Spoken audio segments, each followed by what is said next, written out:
Hello guys. Good evening. Ang sibuyas na. Nakatikim na ba kayo nito? Ano ang tawag dito? Talaba? Oyster English. Or in English is oyster. So ganito daw yung pagkain nito.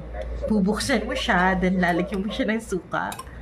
Yung sauce namin is suka, sibuyas, kalamansi. Okay, combine mo lang yun, tsaka halo-haluin. Tapos ito, bubuhusan mo ng suka, tapos kakainin na. Mukhang masarap. Be?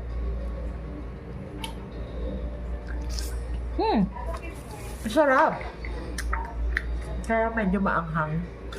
Buyas yun ang babadot.